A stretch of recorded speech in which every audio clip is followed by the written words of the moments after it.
Blended Podcasts. Brought to you by Blended Audio.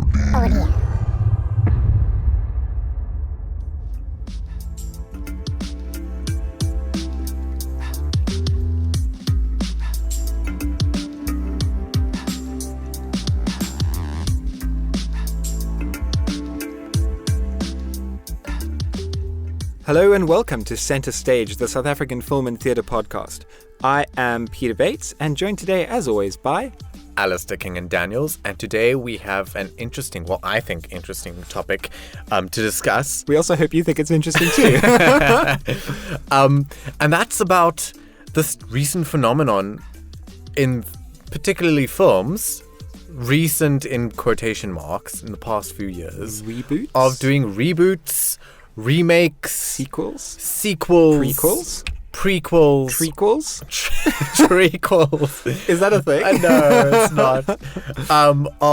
Of Good movies. Of good movies, generally done quite in the past, so Well, like I like to call 1970s, 80s. Milking the cash cow. Milking the cash cow. Well, you see, we all disagree a little bit there. No, I believe that the movie industry is motivated by profit. I mean, duh, obviously. And I believe that the reason that people make sequels is to get more money because it's riskier to bring out a new idea than it is to just rehash the old ideas. And everything that's been done has been done before.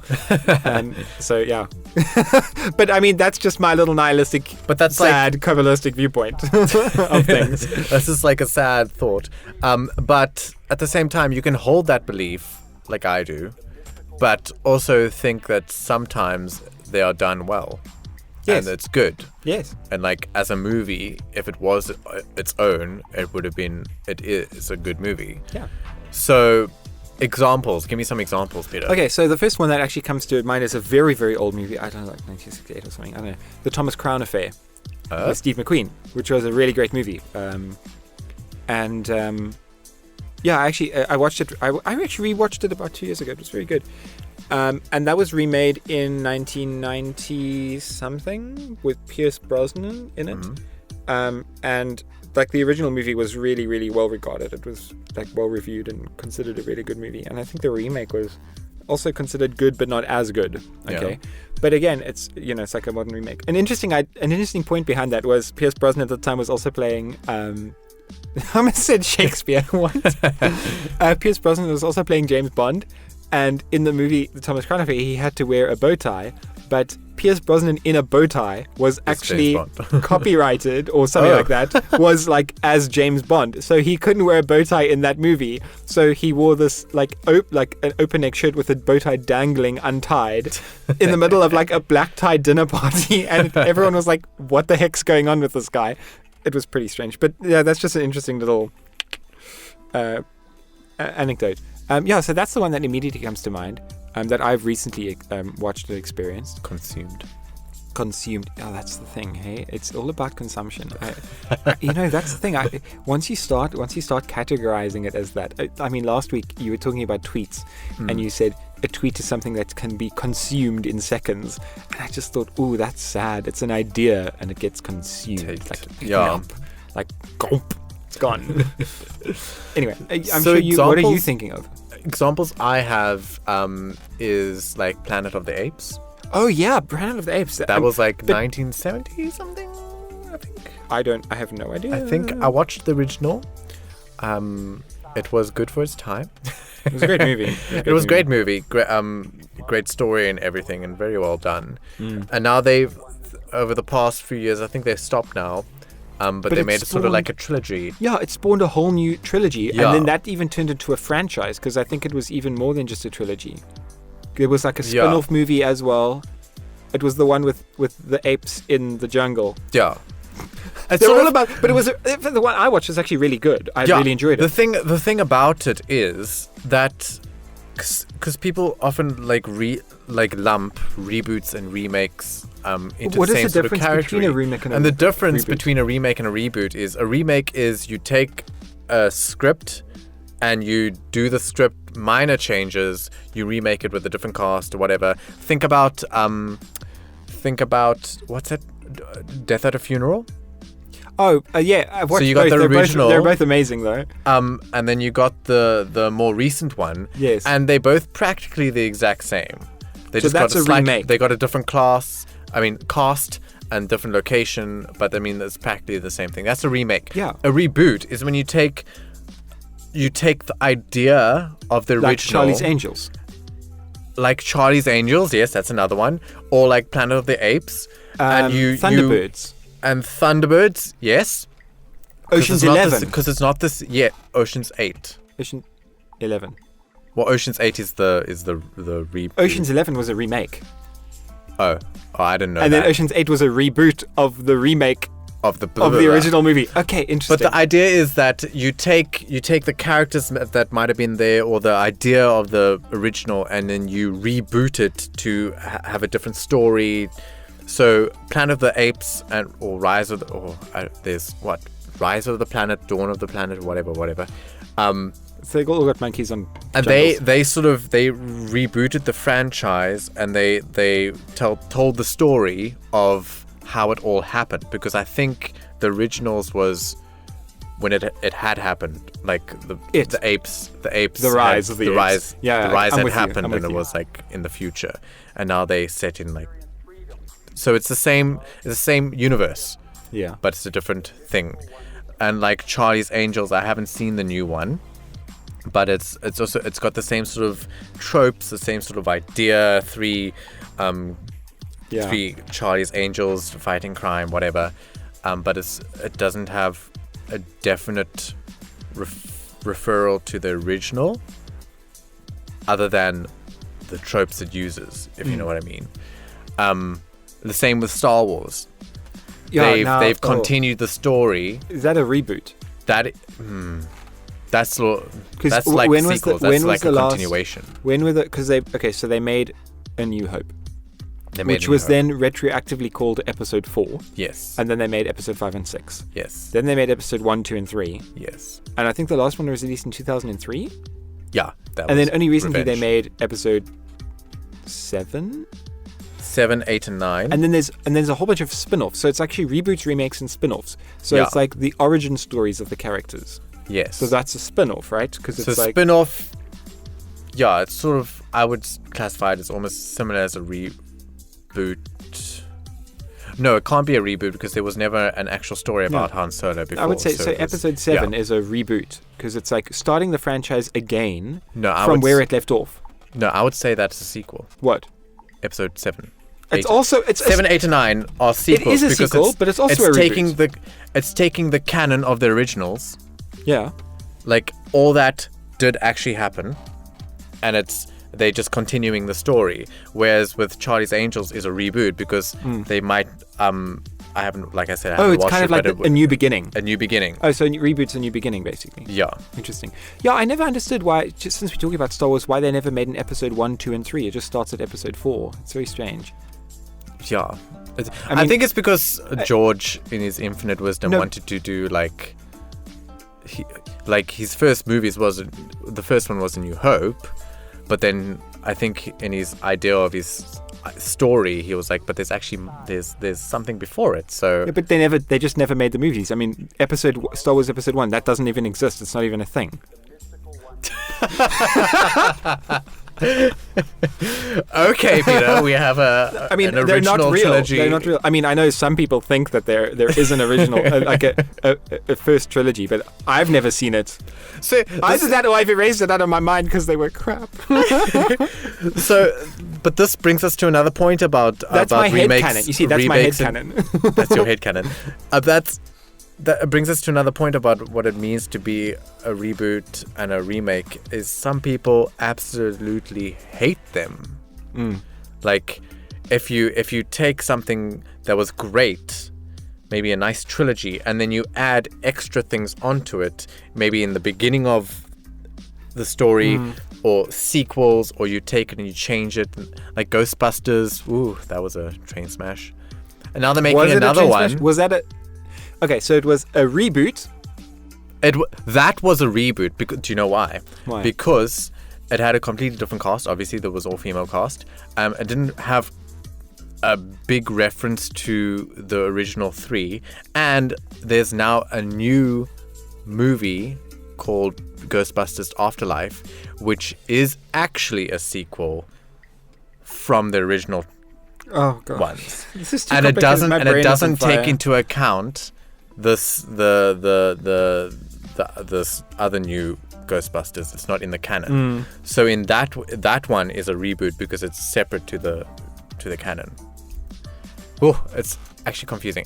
But like I was saying, you get some people who like it and some people who don't like it, and sometimes I wonder if it's just them being snobs. What? Because how can you say? I don't understand. Because you get these people who are like, oh, the original Star Wars trilogy was just like the best, and like the episode 1, 2, and 3, they were just terrible. But like, yeah, there's obviously issues with it. But then because they thought that the 1, 2, 3 were terrible, they go 7, 8, and 9 are going to be terrible. Oh, those people who prejudge things because then... when in actual fact... fanboys. Like, some of them... Like, if you take them, like I said right at the beginning of this episode, if you take them separately on their own, they're not bad. They're done well. Nice big budgets. Good acting a lot of the times. They just aren't the original, and then people are, like, butthurt about that. I'm with you. Butthurt. Yes, I understand. So, what about theatrical revivals? That's something I also wanted to talk about, because we go... In the same breath, people are like, oh, you can't remake a movie. It was only made 10 years ago. Oh, remake, blah, blah, blah. It's going to be terrible. Plays all the time. But, like, you remake plays, literally, that's how plays are done. Remake or revival? Not even revival. Not even remake. What is it? I think remake. Like, it's a new production. Because it's a new production, new director, new cast. But, like, I mean, like you see it with musicals all the time. Yes. Like, every 2 years, there's a new Annie. And no one goes, oh. That's a revival. But what? But then again, nobody goes, oh, it's terrible, because it's like... Yeah. It's the original. It's like the equivalent of a remake of a movie. Yeah. Do you see? But, like, when people remake movies, it's almost always met with, like... Why? Disdain. Yeah. But when you remake a theatre play, it's like, yeah, sure. We got to look at the audience as well. We're talking about, we're talking about a musical. Yeah. Okay, it's like who doesn't love musicals? But not necessarily musical. Shakespeare. Like Shakespeare as well. But you said Annie, so we're talking about a musical. Yeah. But I mean, who doesn't love musicals, right? And I mean, Shakespeare, it's like timeless. Like, I think, I was looking at it the other day. Like The Crucible. Yeah. That won a Tony Award like a couple of years ago, like 10 years ago or something, like Death of a Salesman as well. I mean, it's a classic American play. Yeah. And the revival won a Tony Award. It's a big award in theatre, right? So... But you never see any movies, remake movies, win awards. Well, there's not exactly a category for them in the and we've talked about the Academy Awards. The Oscars. We've talked about that before. And you know, listeners, you know, readers. Listeners, you know our opinions on Oscars. Actually, I stand corrected. What? There is a movie that was nominated for Oscars. Okay. I think it won one. Tell me. This past one, A Star is Born. Oh, yes, of course. That's a remake of a remake. That is... No, that's a remake. That's a remake of a reboot. Well, actually, it's a reboot of a reboot. Because... I haven't watched the other two. I was just told about them because I thought it was a new movie. And from what I was told... Nihil novum sub sole. Nothing new under the sun. What I was told is it's the same sort of idea about this person who's got nothing and who's good at singing or has a talent, and then they get found and then they find fame. But... The script is completely different. The characters are completely different. Like, the setting is completely different. It's literally, like, just the theme that's the same. And well, recently, the first remake to ever win an Oscar was 2006. The Departed, which was a remake. Have you seen it? No. Okay. I have seen Infernal Affairs, which was the original movie, which is made in Hong Kong. But The Departed is Martin Scorsese's remake, and that's the first remake ever to win an Oscar. But was the original American? Or was it, you said Hong Kong? Yeah. So for them, it was like the original. It's still a remake, though. It's not an original film. Yeah, but like you just said, there's nothing new under the sun. So it's almost like it's like sorry. What's that Casino Royale thing? Casino Royale. Yeah. Well, what about it? More people are saying the Hunger Games is like a remake of Casino Royale. When what? Like the James Bond movie?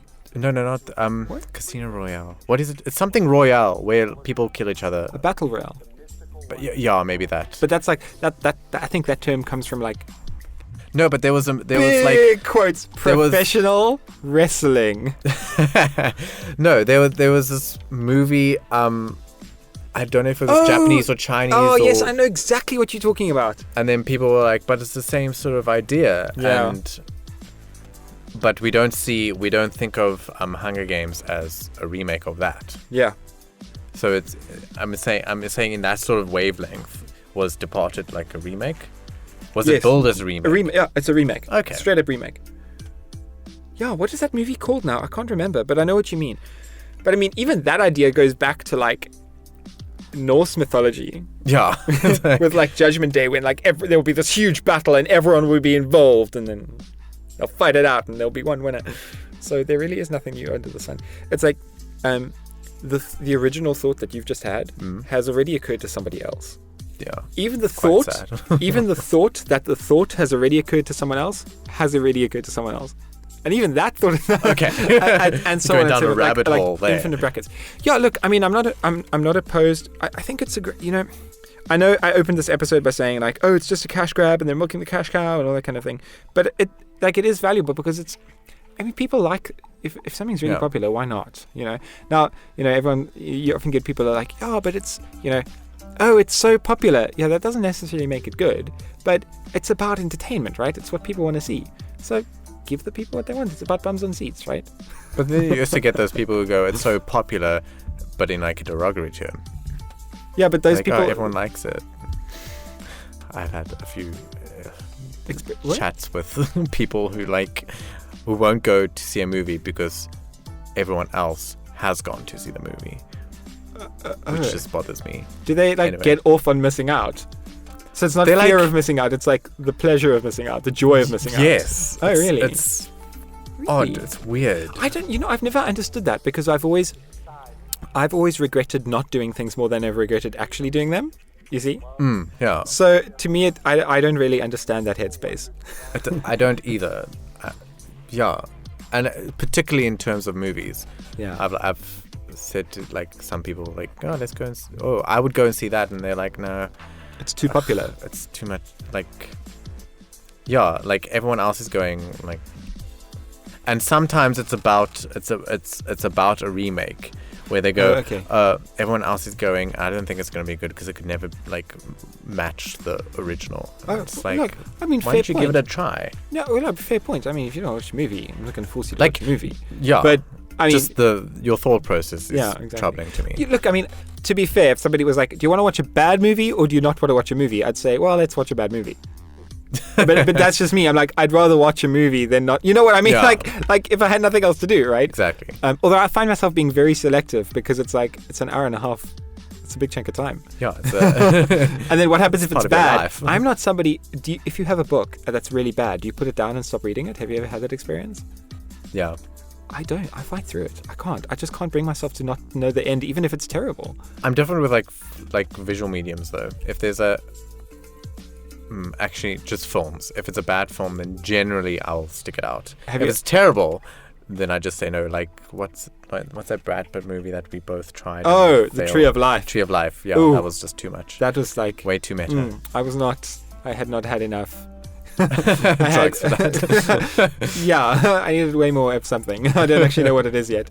Have you ever walked out of a play? No, never. I think that's so disrespectful. I would never do that. Yeah, no, it's super disrespectful. I agree with you. Even if it was, I mean, I don't know. I'm pretty sure there would be a threshold of. I say the word. Yeah, bad, but there would be a threshold of bad that it would have to be. But I think that threshold would have to be very high for me. Yeah. I don't think it is quite disrespectful. You're right. Because it's different, because it's live, and these people are, they might have just taken the job to like pay rent, like, and then you like they're doing their honest job, and then you just like walk out. It's like it's a bit of it's disrespectful. Yeah, it's just disrespectful. But again, it's like you're there as the audience, and it's that contract, that social contract. Yeah. Like, I'm here to be entertained, you're here to entertain me. Like, we're doing something for each other, right? So, kind of breaking that, I would, unless it was a real stinker. I mean, I've seen some players and I'm just like, no, it's not doing it for me. I don't understand it, and that's bad. But I haven't walked out. Just sit there. Yeah, I don't know. I find myself like even with movies, I'm like, I have to get to the end. Okay, less so with books, but like with movies, I'm like, I have to see it. And, sometimes it crosses over into so bad it's good territory. But yeah. It doesn't often happen. True. Yeah, so remakes and reboots. I think the other nice thing about it is, especially if it's a very old movie, it kind of, I think people kind of, they think, like, if you watch an old movie, you can kind of see the tricks that went into making that movie. Do you see? So like, if there's special effects, you can see through the special effects. Yeah. And the camera work is perhaps not as slick or as, I don't want to say advanced, because it's not like, I think that presupposes that things get better over time and that later things are better than things that were made before. Which I think humans have a bias towards thinking that. They think that time passing always equals progress, and progress always equals better, which I don't think is necessarily true. But I think when you watch an old movie, you can see through the special effects, you can see through the tricks. And people see that and they think, oh, it's a bad movie because you can see the gaps. Because they're not used to having those gaps in a modern movie that they're familiar with watching.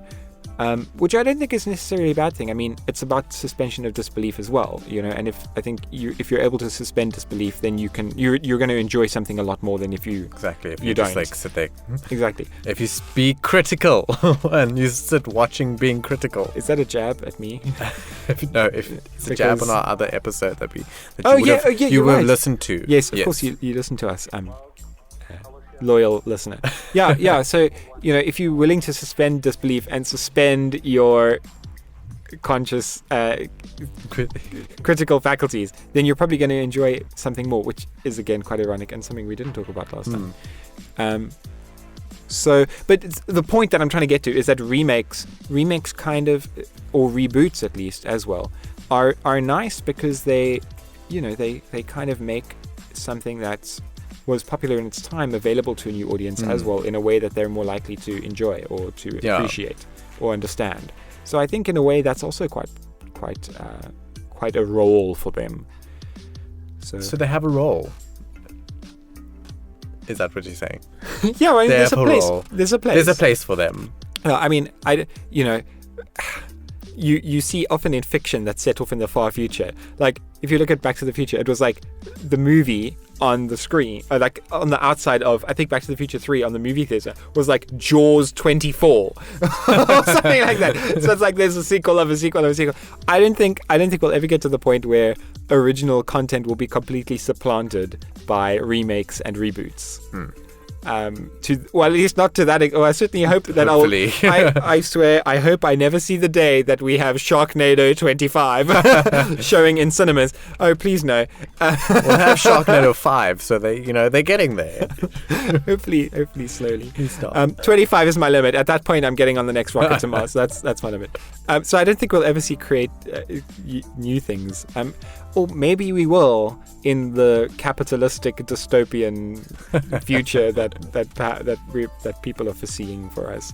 And on that lovely note. On that beautiful, lovely note, thank you for listening. It's been great speaking to you, Alistair, and audience. And we will see you in the next one. You'll hear us. We will be talking to you again. We'll be talking to each other again next week. So thanks, guys, for tuning in, and we will see you next week. Bye. Bye. King Media Productions Centre Stage is a South African film and theatre podcast hosted by Alistair King and Daniels and Peter Bates and produced with the generous assistance of Blended Podcasts, brought to you by Blended Audio.